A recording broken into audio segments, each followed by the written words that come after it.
Connection is a nonprofit based in Champaign, Illinois. We work to grow the local food economy, both on and off the farm, through farmer training work to help our farms and our farmers market vendors have financially viable operations. And we also operate the Champaign Farmers Market, which has been about to enter our fourth season this year in central Illinois. And we're a small producer only and food or farm products only market with a strong focus on food access and SNAP matching programs, as well as raising the profile of new farmers to help them really make their mark on the local food scene. So with that, that's our organization, but I'm going to turn it over to the financial experts for today. We're going to start off with Paul Dietmann, who is one of the co-authors of Fearless Farm Finances, and I'm going to let him give a little bit more of his background because he's got a really strong background in agriculture and helping farmers build really viable financial operations. So I'm going to switch over to his screen here, and he's going to be talking to you about, sorry, just one moment, about overcoming financial challenges and getting the tools that you need to really build a solid farm business. So one moment, and we'll switch over.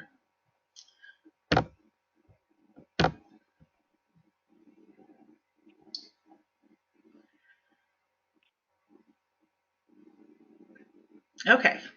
All right. So the floor is yours, Paul. Okay. Thanks, Sarah. Well, as Sarah said, my name is Paul Dietmann, and I work for Compeer Financial, which is part of the Farm Credit System. Compeer came about as a merger of three different Farm Credit System associations. First Farm Credit, Northern Illinois, Badgerland Financial, which is the organization I was with, and AgStar, which is Northwest Wisconsin and about half Minnesota.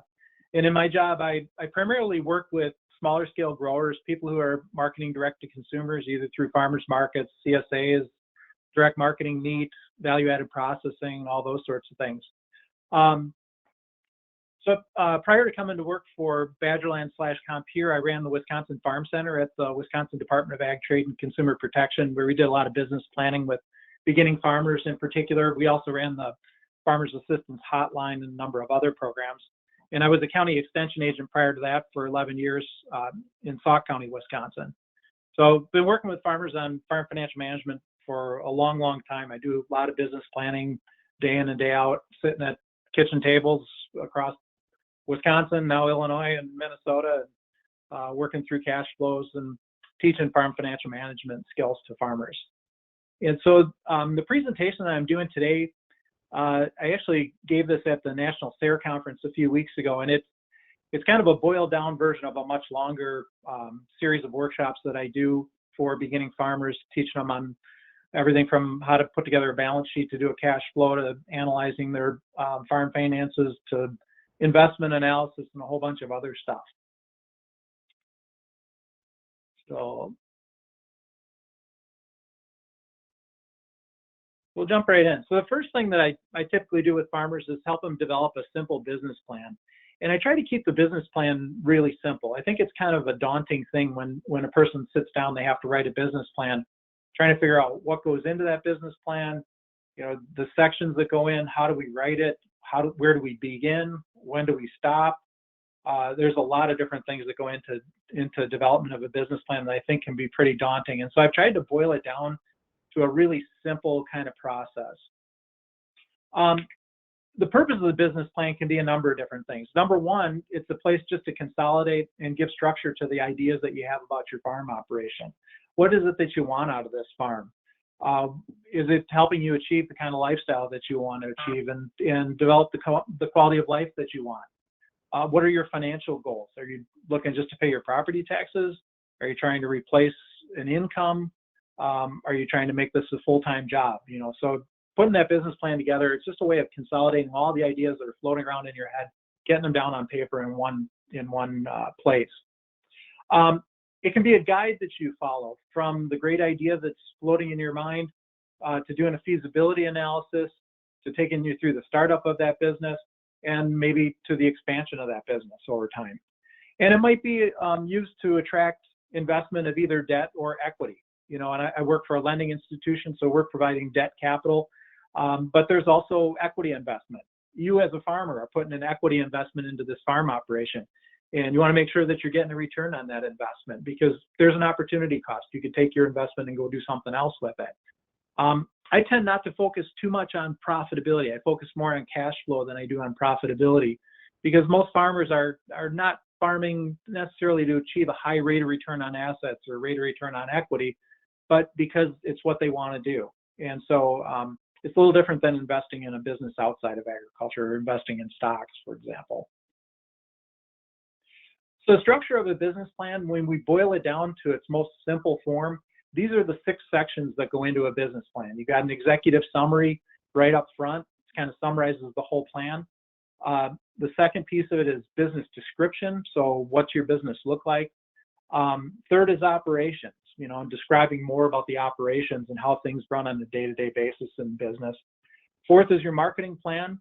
How are you selling your products? How are you pricing your products? Who's your target audience? Who are your customers? Fifth is a management and organization. So just describing who's leading this business, who's providing input to the business, what are all the things that you bring to the table that are going to increase the chances of that business succeeding. And then finally is the financial plan. And as a lender, that's the piece that I really want to see is what's the cash flow look like? Is there enough money, not just for debt service, but to pay adequate amount out to family living expenses? And is there enough cash available to replace stuff that's rotting and rusting on the farm? All the things that are wearing out as you use them in the farm operation. So the executive summary, even though it's the first thing that shows up in the business plan, it's the thing that should be written last, because really it's kind of a cover letter for the whole business plan. It's summarizing all the other sections of the business plan. So even though it's the very first thing that's going to show up in the plan, you want to write it last and just pick out the relevant pieces of the other 5 sections of the plan and move them up into that executive summary. It should be no more than 1 page. It really is a cover letter. You don't want to go into too much detail. The detail will all show up in the rest of the plan. So think of it as a cover letter for the plan. Keep it less than a page. If you're looking for financing, whether it's debt financing or equity financing, be sure to include a summary of that financing request somewhere in that executive summary. Because especially if I'm looking at a business plan, I know you're coming to me with a business plan generally because you need a loan. And so don't be sheepish about asking for it. We know you're here for a loan. Tell us what you need the money for, and we'll figure out how best to structure it. So the second section, the business description, this is really the first piece that you write when you're working on a business plan. It's an overview of the business. Where's your business located? What are your facilities like? Do you have a pack shed? Do you have washing facilities? Do you have, is your packing facility located close to your fields? How many fields do you have? Are you planting in beds? Are you planting on field scale? Kind of describe all of those sorts of things. Talk a little bit about the history of the business and what the ownership structure is. You don't have to go too deep or too far into the weeds in this section, but usually this is a pretty fun section for farmers to write, because you're talking about your farm, the thing that you love the most. So talk about why you love it and what are all the great things about your farm. But in the other sections, we're going to get into a little more detail on how the business operates. That's the next section, operations. So what are the products or services that you offer? Brief description of the products that you're selling, or if you're offering some sort of value-added services, what are those things? What's unique about your production system? And how are you creating a moat around your farm that's keeping out competition? That you're the best at producing carrots. Nobody else can beat you in that business. How do you maintain high standards of quality and customer service? So how do you treat your customers? How do you maintain quality? All those kinds of things. How are you managing your inventory? Do you have a lot of inventory in cold storage? Do you pretty much sell everything as it comes out of the field? So describe the inventory management system. Where that becomes important from a lender's perspective, I work with people who are direct marketing meat, and sometimes they'll end up with a lot of inventory and freezers, and it affects their cash flow. They've got cash going out to create these products, and then if they all go into inventory and doesn't turn into cash flow right away, it can be an issue. What licenses, permits, patents do you hold? Have you gone through the new training on food safety modernization? Do you need other types of licenses? Are you doing some sort of value-added processing that you need to be a certified kitchen, for example? What are the risks in your business, and how do you manage those risks? And think broadly about the risks. There are a lot of risks in agriculture, obviously. If you were to become injured and couldn't work on the farm, what's your backup plan? Do you have somebody who can step in and run the business for you? I talked a little bit about creating a moat to thwart competition, giving yourself some space, some competitive space around your farm business that keeps your business front and center and moving forward. And then what kind of plans do you have for business growth and expansion over time? And what's the timeline for implementation of that growth plan? Fourth is the marketing plan. So what are some of the market trends in the business? Who is your target market? Who are your customers? How are you pricing your products? How are you promoting, distributing? Some historic sales data is important if you've been in business for a while, and then projecting going forward. And then if you've got strategic partners or contracts that give you some sort of edge over your competition, like maybe you've got an in with some restaurants, and you're their go-to grower. Or some of the folks that I work with, we've even seen chefs that are investing in hoop houses on farms to try to build a little stronger connection and make sure that they've got access to the products they need to put on their menu. Fifth is just management and organization. So who are you and who are the other members of your management team? And it doesn't have to be a formal management team. It might be, you might have somebody that is a neighbor down the road who's in a similar business to you, and they provide you with a lot of advice and help, or you share labor back and forth or whatever. So I would consider them to be a part of your management team. They're people that are helping you succeed in your business. How's your business structured? Who's providing your professional services? Do you have someone doing your taxes? Do you have someone doing your book work, your accounting work, crop consulting, all those sorts of things? And then finally is the financial plan. And this is the piece, believe it or not, when I get business plans from producers, this is the piece that's often missing. People will, when I get to the financial section, which as a lender, that's the first piece I want to look at, I go to that section and it'll say, financials provided on request, or see attached, and then there's no attached. So if you're coming in with a plan to a lender, be sure to put a financial plan in there. And we want to see balance sheets, so that's everything you own and everything you owe. Like to see a current balance sheet. It's great to get historic balance sheets if we can. It's kind of rare. It's nice to get a projected balance sheet, and that's probably even more rare than a historic balance sheet. That's the kind of thing, though, if we've got cash flow projections, I can help you put together that projected balance sheet. So that's not as critical, but we do need something to start with. So having a current balance sheet at least is really helpful. Put together cash flow projections showing month by month for at least 1 year. When is cash coming in? When's cash going out? And in farming, most of the time, the cash goes out before it comes in. CSA growers are in a little better situation because their cash is coming in the early spring and providing with the working capital that they need to put a crop in the ground. But we want to see how cash is coming in, going out, making sure there's enough cash to make loan payments if you're taking on loan payments, to pay for your family living costs if that's coming out of the farm operation. So we want to see how that cash is going in and out. Sources and uses of cash. So if you're putting capital of your own money into the business, that's a source. And then how are you using your cash? A projected income statement is helpful. That's sort of a roll up for the year. Income and expenses, we include depreciation in an income statement, a few other things. That's usually one that's a little bit more difficult for a farmer to come up with. But that's something that if someone comes to us, I help with. And then we have detailed assumptions to back up those projections as well. If you're coming with a financing request, you have to kind of think like a lender. So we need cash flow to support the loan payments, and we need some collateral to back the loan. And those are things that we're going to be looking for. So that's it on business planning. I want to stop there and open it up if people have questions or comments. Yeah, any questions or comments, please type them in the chat and we can answer your queries.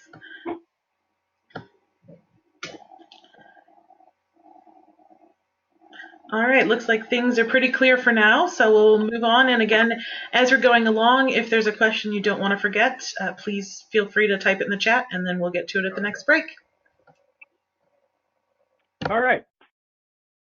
So I mentioned cash flow as we talked about the financial plan. And that's the next thing we want to talk about. This is a mistake I see a lot of beginning farmers do. They'll put together something like this. This is an enterprise budget where you're estimating what your gross income is, and it could be per acre. It could be, if you're in the livestock business, on a per head basis. If you're a small scale vegetable grower, a lot of times it'll be on a per bed basis. So you lay out your beds in your field, and we look at what you might earn from each bed. Then you take off the variable cost, and then you take off overhead costs. It gives you a rough estimate of what the net return is per acre. I see too many people do this. They put this kind of an enterprise budget together. It's sort of a back of the envelope calculation. And in this case, it's a CSA grower, and they're calculating that their net return per acre is going to be almost $18,000. If people say, wow, that's great, and then if I've got 3 acres under cultivation, I'm going to make over $50,000. I'm going to quit my off-farm job. I'm just going to be a vegetable grower. Don't stop there. It's so important to take it to the next level and work it into a month-by-month cash flow projection and see, when is the cash coming in, when's it going out. There are things missing in this enterprise budget. There are cash costs like principal on loans. Family living cost isn't coming out of here. We want to make sure that we're building those things into a cash flow. And this is what a cash flow might look like for a typical CSA operation. So you see the red circle on 10,000 in January. So that represents $10,000 in the farm checking account on January 1st. With a CSA operation like this, there's no income coming in January, but they've got expenses that have to go out. And so you see they're paying for car and truck expenses. They've got an insurance bill that comes due. They're doing some repairs and maintenance on equipment. So they sit down, write out checks for $2,430 worth of operating expenses during the month. And then they have a mortgage payment that comes due on their farm. That was $1,743. So they have to write out that check. And then they have to live on something. So they're taking some cash out to live on, $2,500. So through the month, $6,673 of cash went out. Nothing came in. We started with $10,000. So we're ending the month with $3,327 in the checking account. And then that begins February 1st. We have $3,327 in the checking account. Nothing came in. We paid a bunch of expenses, paid the mortgage. We had to live on something. And now we're $5,100 in the hole at the end of the month. If you look the rest of the year, they're okay. Cash flow actually looks pretty decent. And we end the year with over $16,000 in the farm checking account. But we have to get by that month where we were $5,000 short. If we don't go through this exercise and figure out what our cash flow is going to look like, we can't come up with a plan to deal with it ahead of time. We're going to be sitting down writing out checks, and all of a sudden the checkbook is empty, and it's like, now what do we do? And you cut family living costs. Well, that's not enough to make up a $5,000 shortfall. So then you start looking up the line. Are there bills that I don't have to pay? I'll just let them slide for a month. Or do I put stuff on credit cards?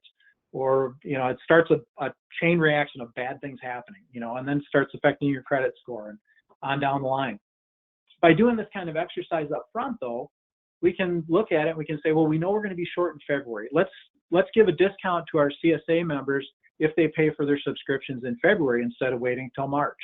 And maybe we can get enough of them to pay ahead that we cover that $5,100 shortfall.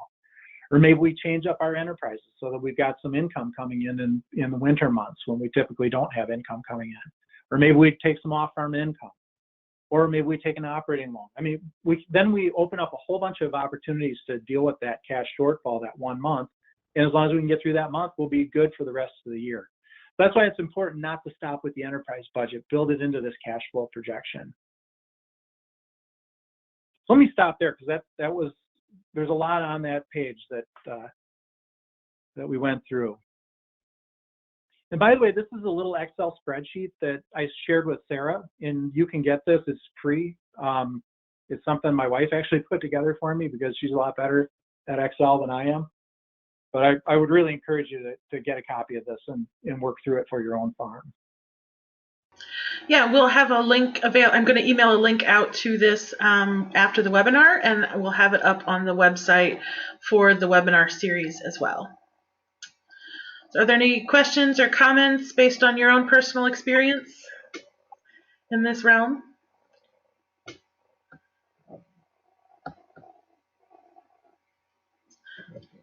All right. Either everything is crystal clear or we have a shy bunch today. Okay. All right, we'll push on then. So I want to finish up with just a handful of thumb rules that I would just really encourage you, especially if you're relatively new to farming, and even if you're not. These are things that hopefully you just kind of put in the back of your mind, things that are a good idea to do each year or moving forward. So the first thing that I want to suggest is to get in the habit of updating your balance sheet every January. And so you want to update that balance sheet as of January 1st. It does a number of different things for you. Number one, it documents the value of your business assets at a particular point in time. You know, so if somewhere down the road you're going to transfer the farm to your kids, for example, if you know what the farm was worth on January 1st, 2018, and you're transferring it to your kids in 2025, you can go back and say, well, here's how the value of the business increased over time. And it wouldn't have increased like that if you weren't here helping us. So part of that increase in value belongs to you. You know, so being able to go back and look at the progress you've made is important. It's important to show the progress that you're making in the business, especially in years when cash flow is tight.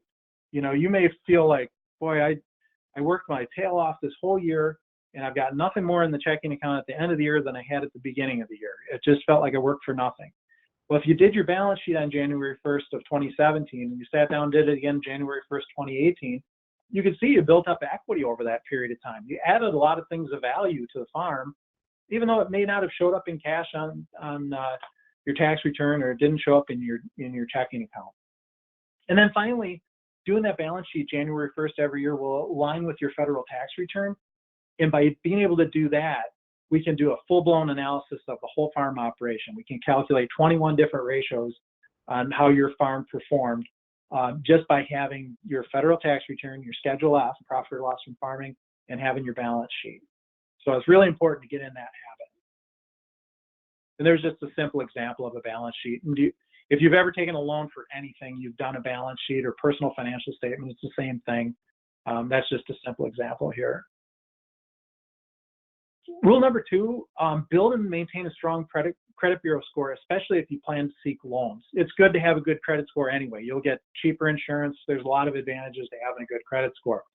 Most people end up in that 700 to 800 range. If you get down into the low 600s, that typically means that you had some sort of a major problem. You get down into the 500s, you may have, a lot of times I'll find it's someone who maybe had a foreclosure or a major default on a loan or something. To build your credit score, payment history really carries the most weight. That's the biggest thing that goes into calculating the credit score, is looking at your payment history. Use no more than about 30% of your available credit. So if you've got a credit card with a maximum limit of $10,000, you never want to put more than $3,000 on that credit card.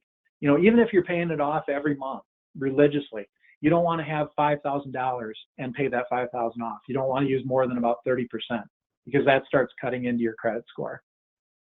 Building long-term credit relationships is important. You know, I'll sometimes have farmers say, well, I get a 0% credit card. I run a balance on that and carry that until I run out of that teaser 0% rate, and then I roll it to another 0% card. You're not building a long-term credit relationship there, and that's going to affect your credit score. Using various types of credit is important, you know, and not just credit cards, or not just having a student loan, or not just a car loan, but showing that you can handle making payments on different obligations and manage those successfully. And then be cautious about applying for new credit, and especially when you need a major loan. So if you're thinking about taking a farm loan, don't go and buy a new car right before that. That's going to hit your credit score too. Rule number 3, don't use credit cards as your source of operating capital. And I see this a lot with small farms, because they'll think, well, who's going to give me a loan for $3,000 for my farm operation? You know, no bank wants to mess with a loan that size.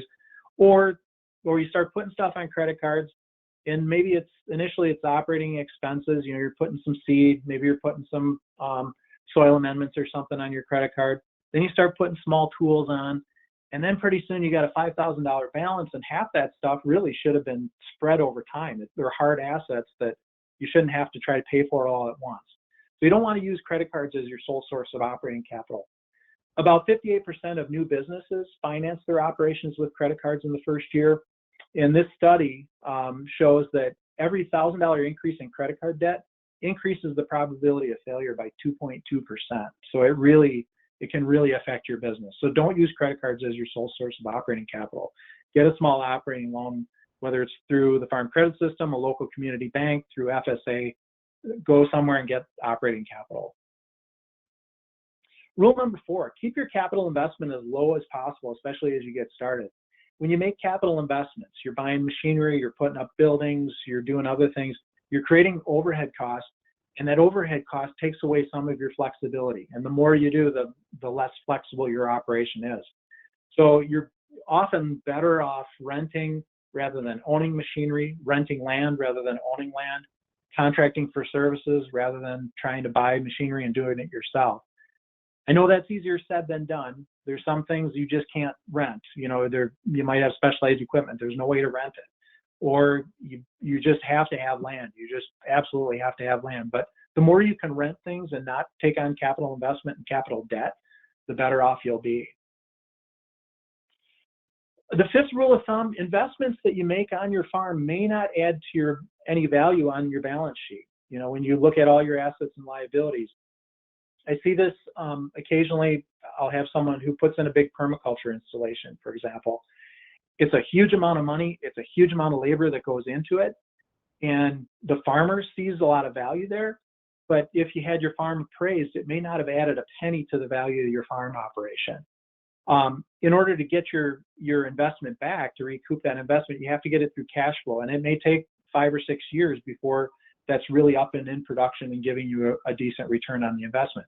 It can still be a great investment, even if it doesn't show up on the balance sheet, but you have to have enough time. It takes a long time to get the cash flow to give you the return. And one of the D events can derail your plans along the way, and that's death, disability, divorce. I had a really sad situation a few years ago where a young couple put in a big permaculture installation. It was beautiful. It was just coming into production. They ended up getting divorced, and they had to sell the farm as part of the divorce settlement. The appraiser came in, gave them no value for the permaculture installation. All these fruit trees and things that they'd put in that were just starting to produce, and they gave them no credit for those things. And it was a lot of the equity that they built up, they stuck back into the farm in that permaculture installation. So it was really sad that they put that much into it and didn't get anything back out of it. And then finally, the 6th thumb rule, it can make good sense to make capital investments on a rented farm, believe it or not. And this is one that is kind of mind-blowing for beginning farmers. You think, why would I put up a pack shed on a farm that I don't own? Why would I put a walk-in cooler into a building that I don't own, that I'm just renting? Why would I want to put a fence on a pasture that I don't own and I'm only renting? But if you run an internal rate of return calculation, it actually can make really good sense to make capital investments on a rented farm. Actually, it ends up being a better investment than investing in land. And this is just a simple scenario here. Renting 40 acres of pasture for $50 an acre per year with a 5-year lease, expecting to net $100 per acre per year in cash flow, but it's going to take $10,000 up front to put in fencing, watering system, make the pasture usable. And at the end of the 5th year, you won't get anything back out of that investment. So you're putting $10,000 in today. You're going to generate $4,000 a year in cash flow from using the pasture. At the end of the 5th year, you walk away and your fence sits there and you don't get anything back for it. Well, if we plug it into an internal rate of return calculator, a little spreadsheet like this, the return from that $10,000 investment is actually 28%. If you went and bought that land, you'd have to come up with a down payment for it. Your return on your investment would be about 2 to 3%. So you'd be much, much better off making an investment in a rented facility, even though you walk away at the end without getting any of your $10,000 back. Still a great return on investment. So that's what I've got for you. So any questions, comments on anything that we talked about?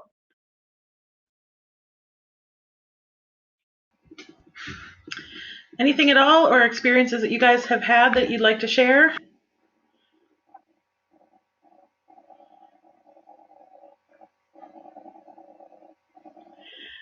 All right. Doesn't look like we're getting much in there. Thank you very much, Paul. Is there anything else that you'd like to add or advice for? Oh, well, Katie wants to know how she can get Hans to stop buying trash. Well, we have to do an internal rate of return calculation on that, Katie, and show that there's zero return from buying another tractor. Devin says start buying them yourself for him. Yeah. I don't think that's going to solve the fundamental problem. Any other questions? All right. Well, if people have questions later, I'm happy to talk or send me an email or whatever. I love doing this kind of stuff. So. Well, thank you so much. We really appreciate it. And we, like I said, we'll have this up, and if you have questions that come to you later, we can always see if we can get those answered for you. Okay, so Katie, I'm gonna go ahead and let's see, sorry. All right, Katie, are you ready for me to switch over to you? Yes, I am. So we're going to move on then and learn about one of the specific types of payment technologies that you can use and some of the ways that you can make this program work for you. So Katie Bishop, you may have heard at the last Cultivating Customers, the marketing webinar, and Katie is going to introduce you and herself and give you a little bit more info on her background. She's from PrairiErth Farm in Atlanta, Illinois.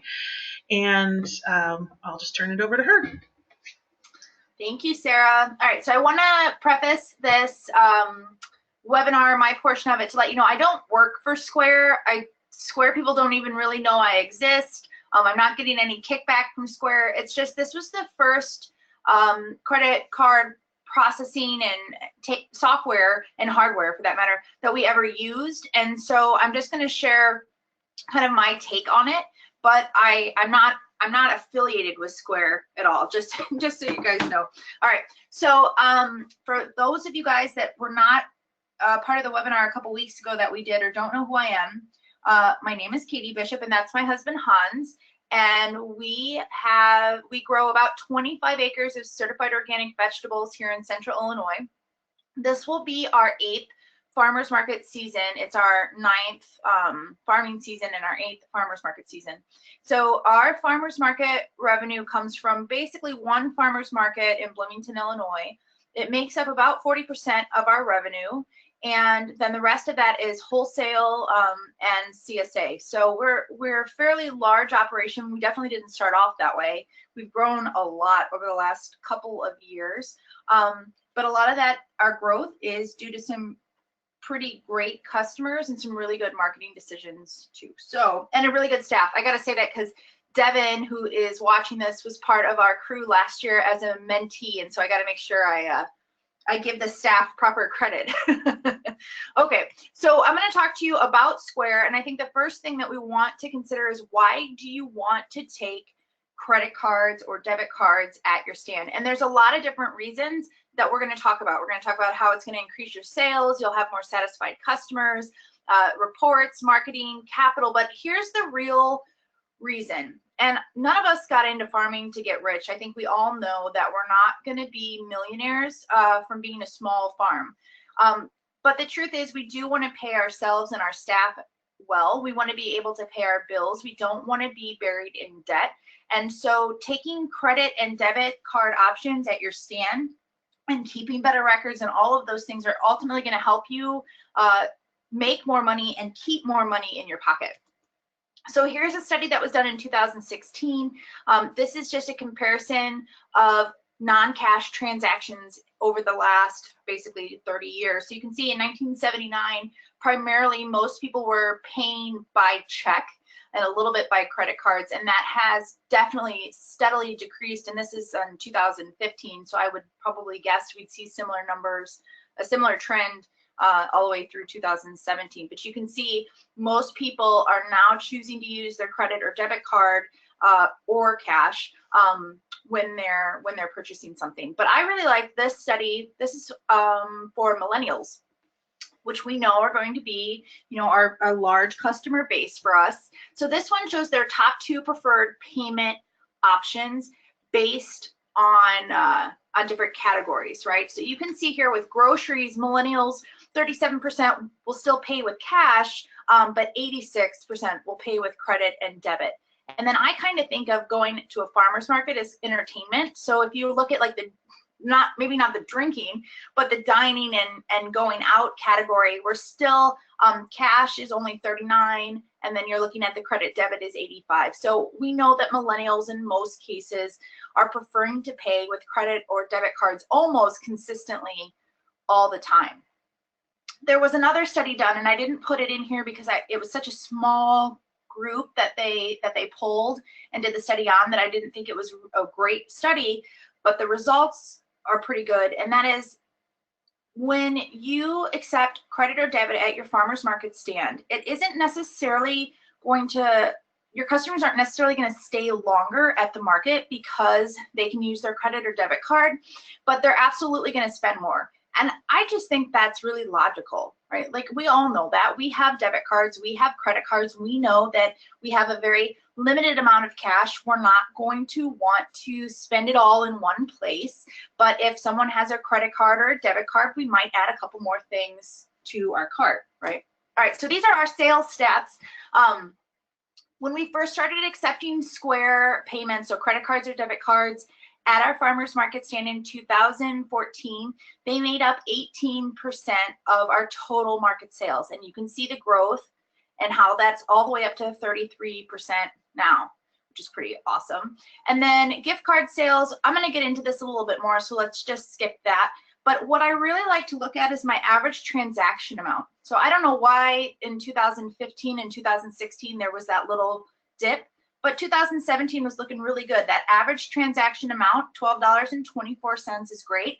I really strive for 15. That's my ultimate goal. I'm not there yet, but I want the average transaction amount to be $15. So we're getting there slowly.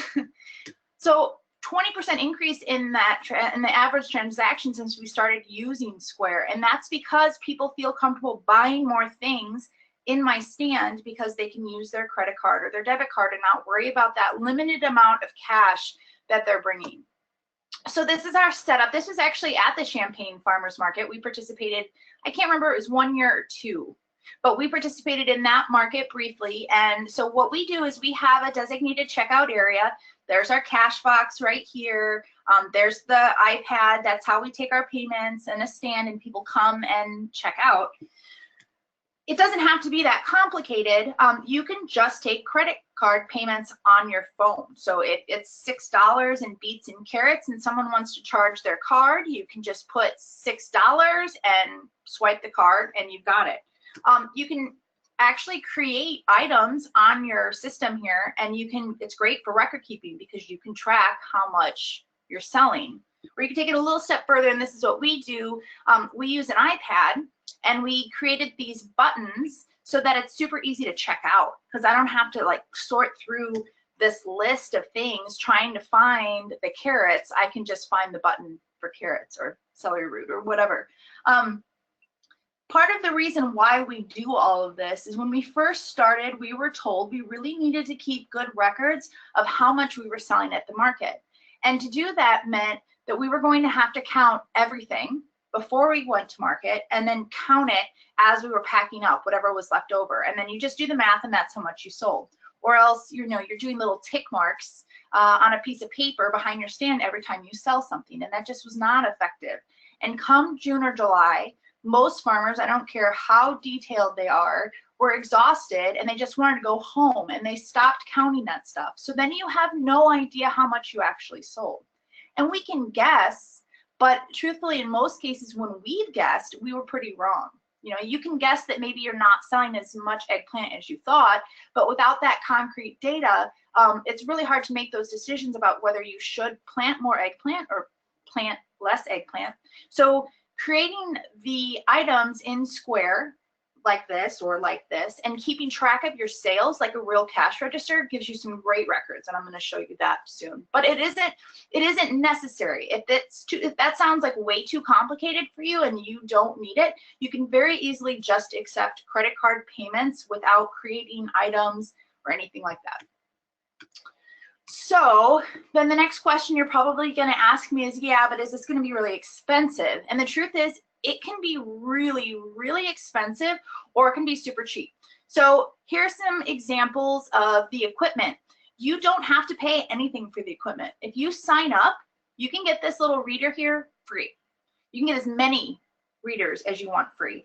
And I would suggest you do get many of them for free, because farmers markets are wet and dirty and you will lose them and you will step on them. So get a bunch free. They plug into the microphone jack on your phone or your iPad, or whatever tablet. I'm just saying iPad, but it can be another tablet too. The only thing is that now most cards are going to chip, the chip reader, and this does not, this MagStripe reader that's free does not, you can't use the chip feature. But you can for an upgrade to $29. This is a chip. This Bluetooth reader, we use these. We bought a couple of those, and they're really nice. Especially because our phones don't have headphone jacks anymore, so this is great for that. You could go and get the whole square stand with the chip reader. It's fancy. I don't really think it's necessary for a farmer's market. I think you're going to get it really dirty, and dirt and water and vegetable crap and all kinds of things are going to fall into this crack, and it's totally not necessary. And that does not come with the tablet, you know, it's just the stand, but it's totally up to you. So those are some of the options in terms of hardware, free to $169. The marketing tools for Square are totally free. So you get a couple of these vinyl stickers, you get this table tent card, and you can get as many of those as you want for free. I keep ordering packages of them because they get dirty or I lose them. So here's my question I'm going to put out to you. Where do you think those should be put? Should you, I mean, obviously you want to use them, but how do you communicate to your customers that you take credit cards, right? Do you think you should put them at your checkout table? So this is a very dirty example of my checkout table. It was probably the end of the season. These guys look really hot, but you can see right here, there's an iPad with just the regular card reader. There's an iPad on a stand with the regular card reader, and customers come up to this table and we check them out. But do you think that's the place to put the signs that say we take credit cards? You don't have to answer that, because I'm going to tell you right now, the answer is no. That's not where you would want to. It doesn't hurt, but I think you really want to put them out here with your produce. So for me, strategically, I'm placing them in 3 typical locations. I'm going to put them by the things that are the most expensive. So when I offer heirloom tomatoes at the beginning of the season, I don't have very many of them. We grew them in the hoop house. They're $4.50 a pound. I'm going to put them right by the tomatoes. I'm also going to put them by the things I have a lot of and I want to move. So hopefully they'll take a couple extra bunches of that fennel because I want to hurry up and move it. So I'll make sure I put a couple right there. I just put a thumbtack and tack it up. There's lots of different ways you can do that. The third place I'm going to put that is where I know there's a lot of traffic. So that head lettuce that's kind of over there by Lee, a lot of people just go straight to the head lettuce. So I'm going to make sure there's a credit card sign there because I want as many people to see it. But I want them to see it as they're shopping, not when they're checking out. So hopefully that makes sense. So here's the final bit of the pricing. This is how much it actually costs to take a credit card payment. So the app that you download onto your phone or onto your iPad or what have you, that's a free app. You don't pay for that. The only time you're ever going to pay Square is when you take a credit card. So it's it's 2.75% every time you swipe the card and you process that transaction. I do want to point this out. If for some reason the strip doesn't work and you have to hand enter the credit card number in, they charge a ton more. 3.5% plus 15% for you to be able to just hand enter that credit card number. So when people's cards don't work, I just keep trying because I really don't want to hand enter that number in if possible. So they do have an online store. We're going to talk about that. Square also has an invoicing, which is great if you want to use Square for your wholesale business. You can send invoices to your customers through Square. They can pay through Square and it goes right into your account. So if you don't want to accept checks or anything like that, or if your customers want to pay by credit card, they can do that. And that's the pricing structure right there. So one of my favorite parts about Square is their reports. So I can plan our plantings for the coming year based on how much we've sold. That's really valuable information. I can also plan how many people and when I need them to work my farmers market stand. But what I really love are the real-time reports. I can get real-time data on my phone about what's going on at the market. Even if I'm not there, I can see what's happening at the market, how much we're selling, and there's some good data there. So I'm going to show you guys that. So this is a report that you would get on your desktop probably after the market. And because I'm getting this, by the way, because I'm entering in. So if we were to go back to those here, I'm just going to go back. Going back, if you were just to enter these payment amounts in just for your credit card sales, you're really not going to get this good data, okay? But if you start to enter in your categories or your items like this, then it just opens up a ton of information that you can utilize. So I'm going to go, let me go back. Okay, so this is the report that is showing me a comparison of my daily gross sales from July 16, 2016 from the week before. So it's showing me based on hour, right, those peak sales. It's also telling me I don't have to do math, which is great because especially after the farmers market's over on Saturday, I don't want to do any more math. So I'm up 18%, which is cool. The weekly gross sales, we don't really use Square any other day of the week but our farmers market, so that's why that's not that helpful. But the annual sales, that's great to see that growth, right? And to see that I'm up 13.27% from the prior year. That's exactly what I want to know. But this is the report that I really love. This is going to show me, you can do it by the day, the week, year to date, what you've sold based on that category. So a couple different things. I can look here and see beans. Okay, so I sold $2,302.76 in beans. Divide that by $4 a pound, and I'm going to be able to tell exactly how many pounds of green beans I sold at the market. I didn't have to weigh anything, you know, before the market or after the market. I didn't have to do tick marks. I didn't have to keep track of anything. I just know that's how many pounds of green beans I sold at the market. And that's really good data when you're planning for the next year, how much you want to plant. Likewise, maybe, oh, I don't know, bagging up little baby zucchinis and summer squash was totally not worth the $215 I made out of that entire year. Sometimes when you're in the moment at the market and you sold those, you don't really realize like, oh, I didn't get that much money. That wasn't worth the time to do that. And it's hard to make those decisions if you don't have the data after the fact that you can look at with some perspective. The other thing that I love about this report, check that out. So it's showing me my top 5 items, which I kind of already knew, but I didn't know when they sold over the course of the market time. Look at that. So great data here. Potatoes peak in sales at about 10 o'clock in the morning. I would have no idea. I would not know that I sold the most potatoes at 10 o'clock on average out of the entire year. What I'm going to do with that information is make sure that before 10 o'clock, my potato display is very well stocked because I know that that's when most of my potato customers are coming. Likewise, I also know that my lettuce peaks at about 8 o'clock in the morning. So I need to make sure that my lettuce stand looks really, really good. Tomatoes come and peak right here again at about 8 o'clock. So maybe when they start to decline real strong here at 10, I'm going to make sure I have somebody out there offering suggestions to people about what tomatoes to get or giving them a bag, right? I can be strategic in my marketing based on when I know my top 5 products are selling. So that's some fun stuff to look at if you want to geek out about your numbers. What's really great too is this stuff all exports into Excel or QuickBooks really, really easy. So maybe you don't want to think about it during the course of the season. You can just export it. Paul, let me read your question. What percentage of vendors? Yes and yes. So there are very few vendors at my market, Paul, that take credit card payments. And I usually, what will happen is the customers will buy one item from them or blow through their cash, but they get the bulk of their groceries from me. So maybe they'll buy asparagus from a vendor, you know, and maybe they'll buy one bunch of radishes from a vendor, but because they know they can use their card, they really stock up for me. And I'll have a lot of people who will find out, you know, they'll see somebody in front of them use their credit card, and they'll say, oh, you take cards, great. And then they'll go back and buy more, which is pretty cool. So Woody, do you enter cash sales to keep better track of what is selling? I enter every single sale. So those reports that you're seeing, God, I wish, I wish this was just cash sales. No, those are every sale.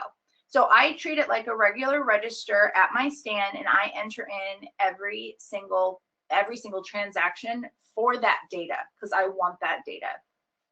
It's also, for me, a lot easier checking out. We have a lot of people that work for us at the market, volunteers and helpers, and I can't trust that they're going to remember the prices of everything and do the math right. And this just makes it really easy. You can't make too many mistakes when it comes to adding things up. And, you know, I've heard a lot of feedback from people doing it this way, that they feel like it's going to take too much time. But it really doesn't. It goes pretty fast. And I think Devin, you know, Devin's done this at our stand, and he's in the group here, and he could probably clarify that once you get comfortable using the software, you can go really, really fast on it. Does that answer your question, Woody? I'm going to skip ahead, but if it doesn't, I'll clarify it more. Okay. So what I love actually are these real-time reports. And I get a little obsessive with this. As an example, I was actually in Madison, Wisconsin this past weekend, and my crew did the market, and I just kept hitting the refresh button, watching the numbers grow. And at one point I realized there must have been a mistake in how they labeled the salad mix, because it was selling way more than we had. And so I was able to say, like, hey, you know, I think you priced that wrong. And I'm sure my crew absolutely hated that I was watching them in real time, but it does help me make some decisions. So this is actually what it'll show on your phone. So these are these real-time reports. So if you have your phone with you, you can download. It's called Dashboard. It's a Square app, and it's free. And it will show you in real time what's going on at your market. And so this is showing me in real time at that day that that's how much I made. I had 516 transactions at that time, and there's my average sale, which this is what I'm usually always obsessing over. It's also showing me that 18% that I'm up, which makes me really happy to see that when I'm checking it in real time. You can do some comparisons, which is pretty cool. So what I'll usually do if the market is slow, I'll try and see how I did the week before. And see if I'm getting, you know, ideally in the spring, my sales should start to grow, and then they kind of peak in about September, and then they'll start to go down. So I know that's going to happen.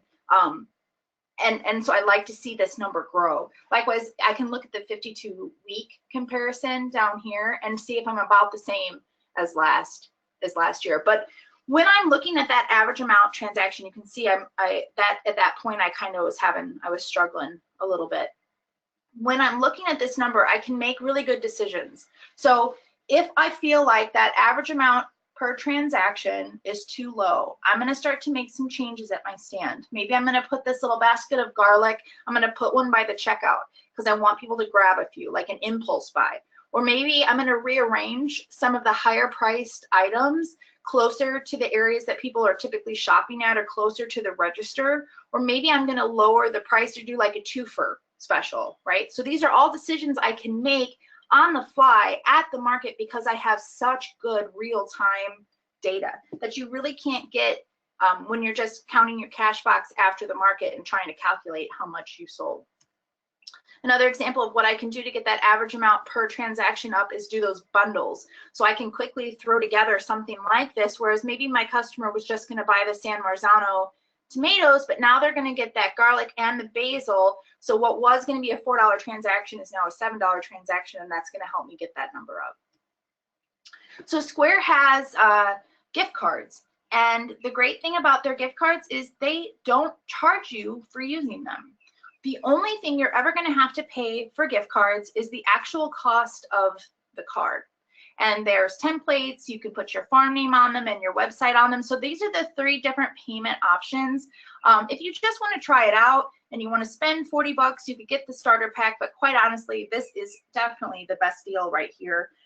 And that's what we do. And, you know, we use gift cards for, a lot of people will ask us to donate to silent auctions or gift baskets for charity, and we can give them away for that. Sometimes we'll do contests on Facebook, and we'll give away gift cards, you know, with just $5 or $10 loaded on there for that. But what we really started using it for was our Market Bucks CSA. And I have been hearing a lot about farmers who are transitioning from a traditional CSA to this type of market style choice CSA program. And so we started this a few years ago in anticipation of having some trouble with market sales. There were a couple really large farms coming into our market.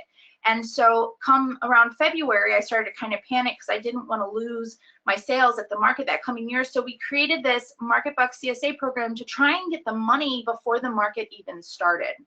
And so what happened is a customer would invest, you know, $200 into our farm. We would load that $200 onto the gift card, plus we give them a little bit more for that incentive, and then they could shop at the market whenever they wanted. And maybe this is good, but I think our problem with it was these rates of return are really high for a pretty short-term loan. And I think Paul could probably chip in here and agree. I could get an operating loan for a lot cheaper than that. So for the idea of getting the sales ahead of time, that's great, but I felt like I was losing too much money in the percentage. Some farms that I know of that are doing this now, they're not giving any rate of return.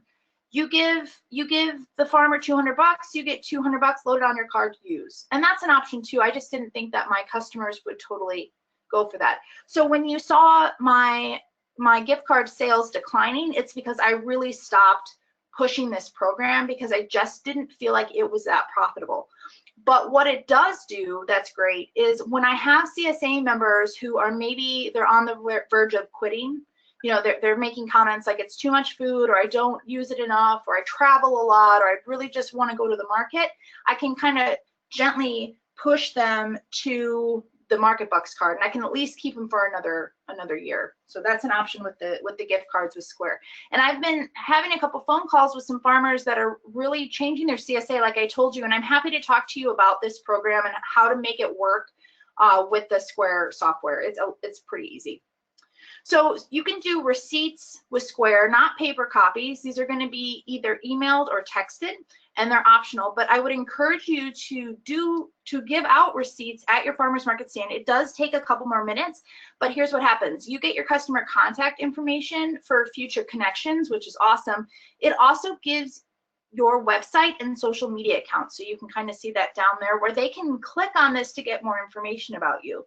And if you were in my presentation a couple weeks ago, you know I'm really big about this idea of when your customer gets home and they love your product, how are they going to know how to come back to you to get more or to learn more about you? And this is a great way. They get home, they look at this receipt, and they can see how they can find out more about you. And if you use Square's online store, they can even click to go to your store and buy some more stuff too. Pretty cool, huh? So Square has some marketing options. It does cost a little bit of money to do this, but it's not very expensive, and I have found it to be very effective in some cases. So in this one, I just sent an email out to some customers to let them know about a holiday market, and it's going to give you some data. You know, I sent it out. It went to 371 customers. Only 36.4% even opened it. But Square is saying of those 135 people that opened it, 10 bought something that equated to $348.07. And oh, that's really sad. 5 people unsubscribed. So these emails are coming from people who got a receipt emailed to them. That's how I'm getting this information, that when they check out and I ask them, do you want a receipt? And they say yes, and I email it to them. Now I have them in this system as a customer, and I can communicate with them in different ways. What I find most effective is offering them coupons. You can, and what's really cool about Square and about how they do this is you can select different groups of customers based on their frequency of how often they shop with you or how much they spend with you. So if you wanted to reward your high spenders, your customers that spend the most money, you want to send them a coupon and thank them, then you can just select that group. Likewise, if you have customers that haven't shopped with you for 6 months, maybe this would be a really good time to send them a coupon and then they can use it at your stand to get them to come back. What I like to use this for is opening day market, to get people excited to come to the market and let them know that we're back in business. And then in the fall, when everybody thinks that there's nothing good at the market and I need to get those sales up, I'll send out these types of coupons to those people and get them to come. And they don't all use them, but the redemption rate is pretty good because it's really easy. They don't have to clip the coupon. They don't have to print it out. They can either bring their phone or they can just click this button here and it records it almost like to their account. So when they use their credit card, it'll take the $5 off, which is pretty smart. Okay, so Square offers a credit program, and it's really easy to use. Not everybody has access to the capital that Square will give you. You have to, here's the eligibility requirements right here. You have to have some history with Square. They want to make sure that your customers, some of them are new and some of them are returning. You have to show that you're a growing business. But what ends up happening, you don't have to apply for an application. The payment comes right out of your daily credit card sales. So you're not sending any payments in, and the money goes right into your bank the next day. So I'm gonna give you an example of how we use this. This is a shipping container that we got a few years back. We had a ton of roots that had to come out of the ground. We had a great year on root vegetables, but we didn't have the storage space and a big freeze was coming, and we didn't have enough time to move money around or take out a real loan or rent storage. Like we really were talking about just a matter of a week. We didn't have much time. So we took out this Square loan. It was $6,600 and we got it the next day and we were able to buy that shipping container. So what they do, how you repay this loan is it's based on your credit card sales, which was great for us because we were going into the winter when we weren't going to have as much cash, so we wouldn't have to pay as much. It was only going to take 25% of our daily credit card sales, which in the winter isn't very much. And then in the summer, when we start to make more money, we'll start to be able to pay more. So the payment was structured based on our cash flow, or our credit card flow, I guess in this case, which was wonderful. There's no interest at all, but you do have a fee. It's this $950 was the fee. The fee is based on how much you take out. So it was about 14%, but for us, we were able to pay that off in 10 months. It was very small payments in the winter, and then in the summer, we were able to hit it pretty heavy. I don't know why I said we took it out in May. We took it out in October, but whatever. So that's the shipping container now. I just have to show you that because that first one, it was so ugly, but we had a mural painted on it and now it's wonderful. And we have like 4 or 5 more shipping containers because we keep running into the same situation where we're running out of storage space. All right, so they have an online store.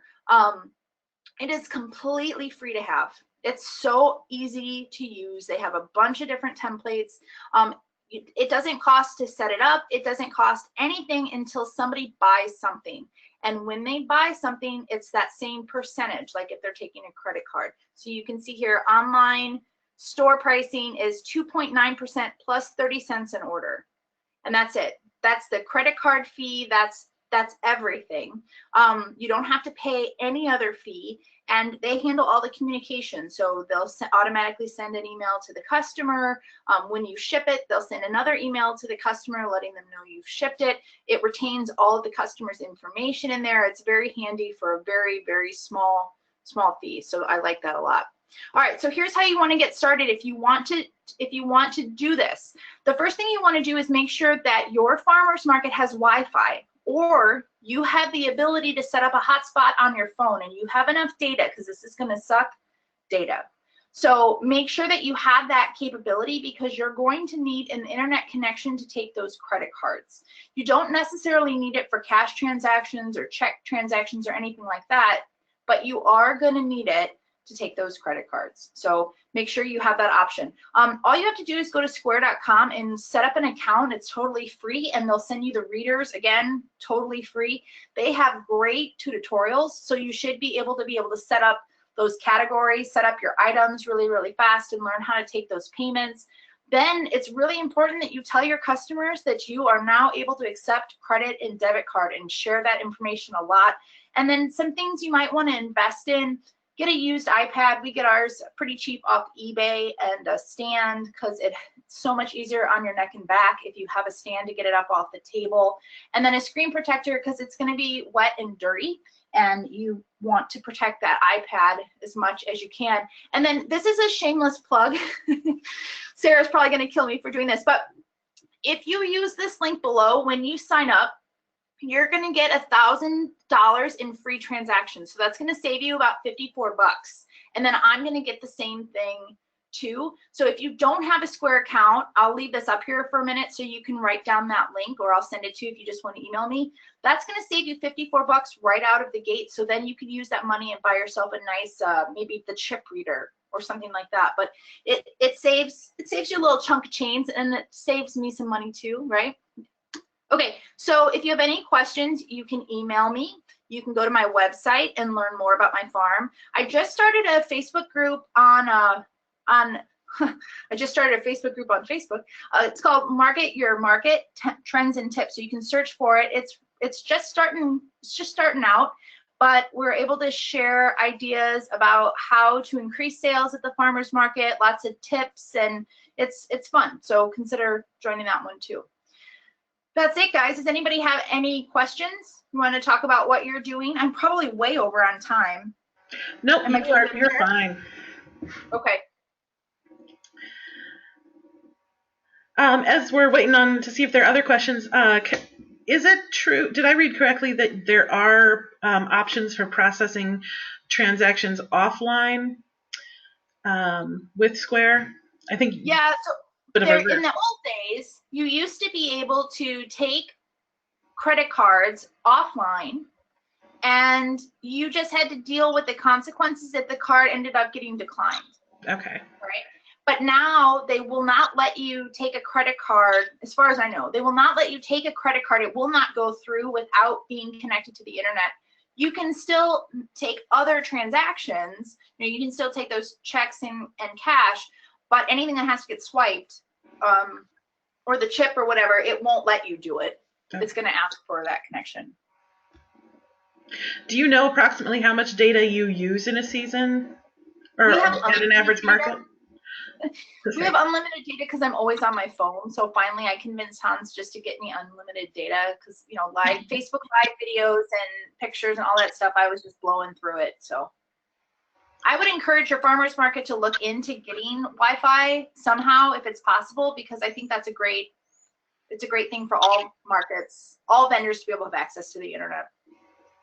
One of the things we use at the Champaign Farmers Markets so that we can process SNAP transactions is we have a little portable Wi-Fi hotspot by Karma. It's been a little touch and go sometimes, so we don't, but you can basically buy data up front and go ahead and use it, and it's just this tiny little thing.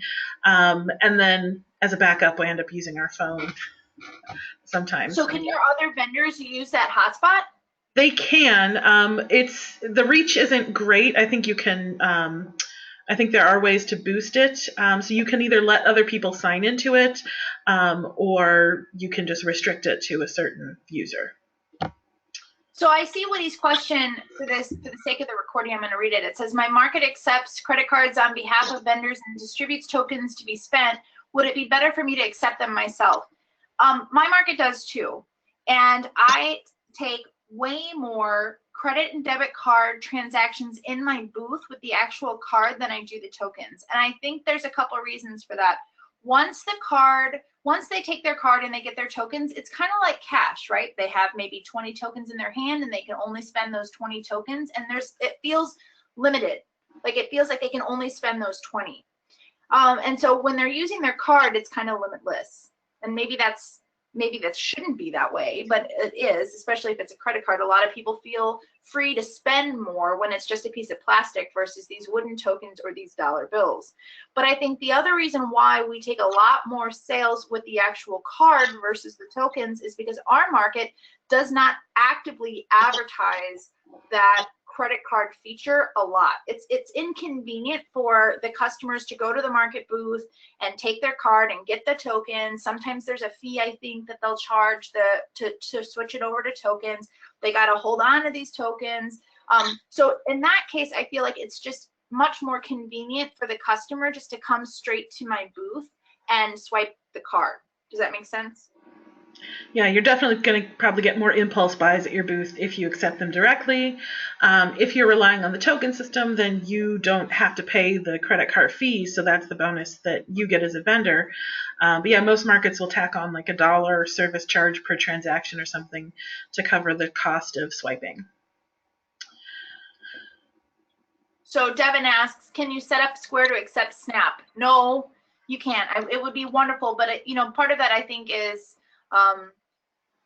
it's not impossible to accept Snap at your farmers market, through your CSA, but it's definitely a lot more complicated. And I don't think the government's going to work with Snap I don't think the government's going to work with Square.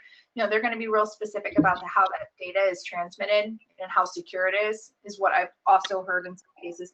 The other thing that Square just started doing, and I don't have any experience with it, is they've started payroll. So you can run your payroll through Square. They'll do all the calculations for you. You enter in your employees and their hours. I would even imagine they probably have a time clock app at this point. And it figures out the taxes that have to be paid. It pays them. It pays the taxes automatically from your Square account. It's pretty cool. We haven't looked into it yet, but it's something I'm interested in. Going back to the SNAP question, so there are programs out there and equipment where you can run SNAP transactions in a similar way. So that's what we do at our farmers market. Actually, our equipment for processing SNAP is on an iPad, but you have to first sign up for an FNS number through the USDA. Then you have to set up through an account so that you can get reimbursed. And it's not impossible. It can be a little bit expensive. I think we pay $15 a month for our WorldPay account, which is what reimburses us. And we have to pay that all year, even though we only operate half the year. And then with the equipment, there is a software that you can get that costs a little over $120 a year for the license.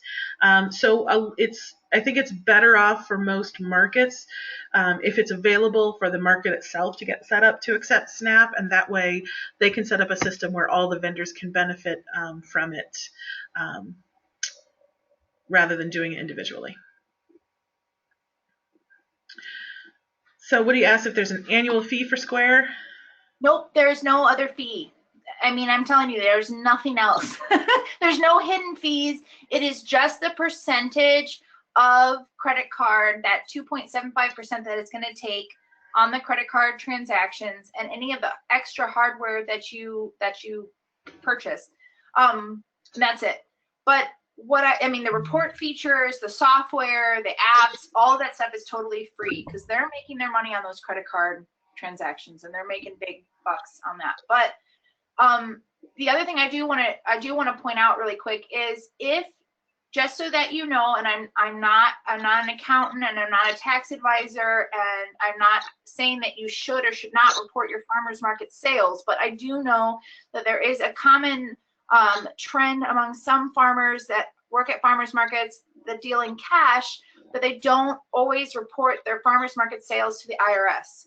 And again, I'm not telling you to do that, and I'm not telling you not to do that. But what I am going to tell you is this: if you take credit cards through Square, they send you a tax form, and the IRS does know about that. Just your credit card sales, not anything else, not your cash, not your debit, or not the gift cards or anything like that. But anything that they take as a credit card, you are going to get a form at the end of the year and so is the IRS. So just so that you guys know, just to cover your butts there. But of course, everyone's already covering their backsides, right? And always paying their sales tax. Yes. Right? Right. All right. Are there any other questions today for Katie? So I'm really serious. Oh, hello. Hold on a second. I'm super, super serious about emailing me if you have questions. I just did a kind of like a Skype or a Zoom call with somebody on how to set up their farmers market bucks CSA program, and I'm definitely willing to help you with that too. So So feel free to shoot me an email. Probably is best for me. And I'm happy to spend some time with you getting that set up, because I know that there's a lot of farmers that are struggling right now with retaining CSA members or getting full for their CSA, and this might be a way to help with that. So feel free to shoot me an email. And hey, shameless plug. Well, thank you so much for setting up the farmers market marketing group on Facebook as well, because I think so if you're not a part of it, I really recommend you join. There's a lot of regular posts, a lot of great ideas. So thank you so much for leading that, Katie. Yeah, and if you can't find it, just send me an email and I'll make sure to add you to it. So, oh, we got a question from Carissa. Carissa, do you integrate Square reports into QuickBooks? So you can, you absolutely can. I do not, because I don't use QuickBooks. I think Paul's off, but if he was on here, he would slap my hand. I don't use QuickBooks. I use Excel spreadsheets that I have just used for a really long time, and so I don't use QuickBooks. I totally should, but you can, and it's really easy for those two to sync together. And there's a lot of farming software programs now that are starting to sync with Square. So there's one out there called Tend, T-E-N-D, and Tend is like it helps you manage your fields and your record keeping and your sales and your CSA and all these types of things, and it even integrates to Square, so all that information is automatically imported into your program. So Square's pretty big. Everybody wants to work with them. Well, that is a perfect segue then into just to let you guys know about the next webinar that we have coming up with the Land Connection, which will actually be QuickBooks Basics. So this is going to be Wednesday, May 16th from 1 to 2 p.m. Central Time. So if you would like to delve a little bit more into QuickBooks, this is a good place to start. The webinar itself is free. There is an option, however, also to register for $25 and get a half-hour individual consulting as part of that as well. So you'll find more information about that on the Land Connections website. You can also, if you missed the marketing workshop 2 weeks ago, you can find a video of that, our cultivating customers at the farmers markets. We also earlier in the year did a profit and loss statement webinar as part of our Farm Finances series, and you can find a link to that as well. I'm going to send a follow-up email after we're completed here with a link to a survey, as well as links to these different resources and links to the business plan template and cash flow sheet that Paul talked about earlier. All right, so are there any final questions?